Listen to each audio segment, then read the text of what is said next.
School ଜଲ୍ଦି ଛୁଟି ହେବାରୁ ପିଲାମାନେ କହିଲେ ଚାଲ ଆମେ କୁଆଡ଼େ ବୁଲିକି ଆସିବା। ସେତେବେଳେ ନଟିଆ କହିଲା ଚାଲ କୋଳି ଖାଇବାକୁ ଯିବା। ସବୁତକ ମିଶିକି ଗୋଟେ ଜଙ୍ଗଲକୁ ପଳେଇଲେ। ଜଙ୍ଗଲକୁ ଗଲା ପରେ ସେଠି ବ୍ୟାଗ୍ ଧରିକା ଥୋଇକିରି ଯିଏ ଯାହା ଅଲଗା ଅଲଗା ରାସ୍ତାରେ ଚାଲିଗଲେ। ଦେଖିବାକୁ ପାଇଲେ ଯେ କୋଳି କିଛି ବି ନାହିଁ, ଖାଲି ଗଛ ଗୁଡ଼ାକ, ଜଙ୍ଗଲ ପ୍ରବଳ। ସବୁତକ ଗୋଟେ ଜାଗାକୁ ଆସିକି କଥା ହେଲେ ଯେ ଆରେ କୋଳି ତ ଗୋଟାଏ ନାହିଁ, କ'ଣ କରିବା ଏବେ? ସେତେବେଳେ ପୂଜା କହିଲା କି ମୋତେ ବହୁତ ଜୋରରେ ଶୋଷ ଲାଗିଲେ। ନଟିଆ କହିଲା ତତେ ଶୋଷ ଲାଗିଲେ ରହ ମୁଁ ପାଣି ନେଇକି ଆସୁଛି। ନଟିଆ ଯାଇକି ପାଣି ଉଣ୍ଡିଲା ବେଳେ ଗୋଟେ ଗଛକୁ ଦେଖିବାକୁ ପାଇଲା। ସେ ଗଛ ମୂଳେ ଗୋଟେ ଲୋକ ବସିଥିଲେ।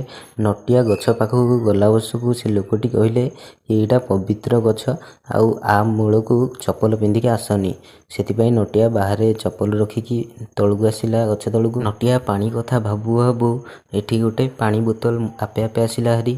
ସେଥିପାଇଁ ନଟିଆ ଦେଖିକି ଆଶ୍ଚର୍ଯ୍ୟ ହେଇଗଲା।